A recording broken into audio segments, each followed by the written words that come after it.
Through donations, East Grand Rapids Schools Foundation has agreed to fund $750,000 in personnel and services to support students' mental health at all 5 K-12 schools in that district there. Good morning, ladies and gentlemen. I'm News 8 digital anchor Luke Laster here from the Wood TV Live Desk.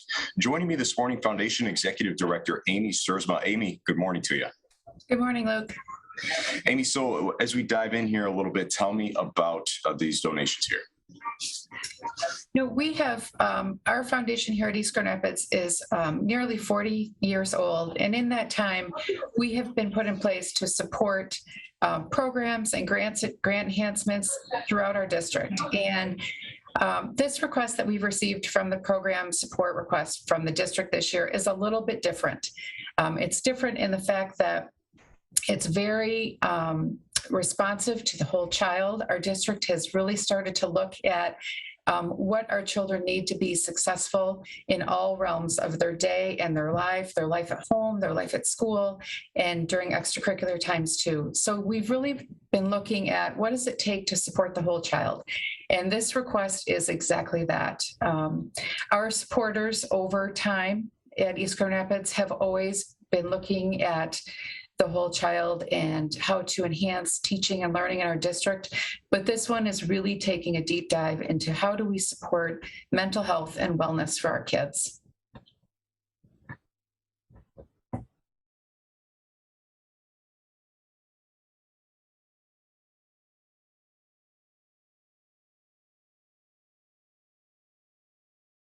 Apologies there. I had muted my mic, but one more time.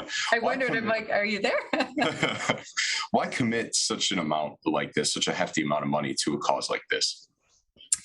Well, Luke, this is about mental health and wellness, and we know for sure that our students across the country, they have mental health and wellness needs. And if we do not help and support the whole child in this fashion, those basic ideas of being able to reach your potential and learn on a daily basis to their full potential, whether that is in academics, in extracurricular, at home, internships, pre-work programs, you name it, we need to be sure that our children are getting the support that they can. And I think in so many generations past, some of those supports have come too late. And we are looking at creating a multi-year effort to really look at a transformational system in our district and provide programming and support and training to both staff and students that starts at a much earlier age. And those supports are going to involve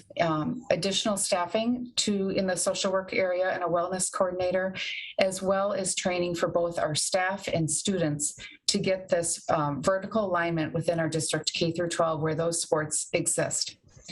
Unfortunately, some of these things in previous years have been reduced in our district, and this is an effort to bring back some social work positions, add a coordinator of wellness, and so that we can provide better Tier 1 and Tier 2 interventions for students at K-12 level in all of our buildings. You had mentioned those specific roles there. If you could just elaborate a little more on the breakdown of how the funds will be used in those positions that they'll go towards. Sure. So our district is looking at, they have made some additions already in the social work staffing area at the elementary level in all of our buildings, as well as partial at the middle school. This is to add an additional 1.0 person, a full job at the high school level, as well as a half-time social worker at the middle school. And the role of the coordinator of wellness will be one that is not only providing Tier 1 and Tier 2 interventions for those high school students, but also one that is going to provide leadership in our district K-12 to support the learning of the staff and the learning of the students. And I talked about that vertical alignment to make sure that the program is sustainable and the supports are sustainable by having that leadership position and that wellness coordinator. We know that our teachers get asked they get asked to do a lot beyond their curriculum. And this is another layer for our staff. And we want to make sure that that coordinator of wellness is there to support the staff learning and the teacher learning to ensure that these interventions are successful for our students and available. If you could also explain a little more about where this funding is coming from through these donations. Sure. So the East Grand Rapids Schools Foundation has a long history of supporters to our endowment, and we've been in the process of growing this endowment for programs just like this. There were several years, almost a decade of time, where we were having to really do some significant fundraising to keep programs from being cut. And we are now in a situation where we've been able, through our generous donations of our supporters here in our community, alumni, and those beyond our community, to provide program support like this. So our endowment will be providing nearly $250,000 for next year to support the wellness coordinator, the middle school social worker, as well as some of the training for staff and students in this mental health and wellness area. As the executive director in the specific role that you're in, why do you believe that these resources are important, and just the overall importance of mental health resources for young people, or for children, young people as well? Mm-hmm. Luke, I feel as a previous teacher myself, I think that our children are our absolute greatest resources. And that is not just children in East Grand Rapids, it is children in our country, children in our world.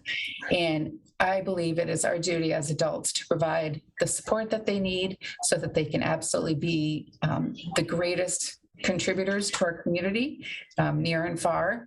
And if we can start by supporting them at a young age and giving them strategies and tactics and tools, we want to fill their toolbox so they can be the best that they can be as contributing community members in our world. In terms of the ceremony tonight at 6 p.m., tell me a little bit about that. Where is it at? Just kind of the nuts and bolts there.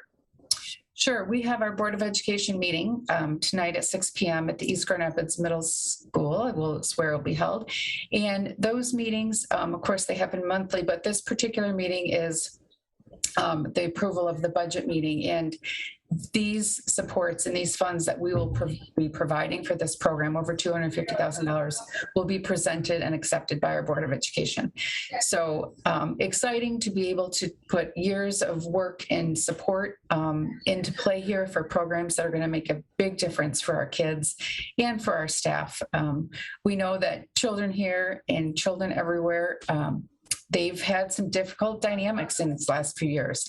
And although we're not all COVID related, these dynamics make a difference in the kids in the classroom and for our teachers. So this is exciting to be able to support our teachers and our staff with additional professional development learning, and supporting our students with getting some more tools for their toolbox so that we can be the best for them and just continue this important work for our students.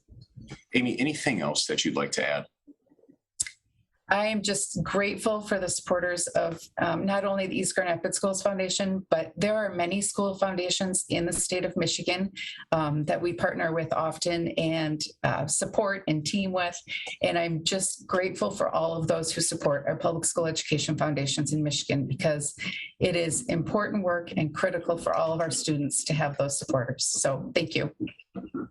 Ladies and gentlemen, if you tuned in maybe halfway through the stream or just now clicking in and you're watching on Facebook, there's a link attached, takes you over to woodtv.com. You're able to view our full conversation there. Again, Amy, thank you for your time. Thank you, Luke. Appreciate it. Folks, this has been a look at the Wood TV Live Desk. I'm News 8 digital anchor Luke Laster. Have a great morning, a great afternoon, and we'll see you around.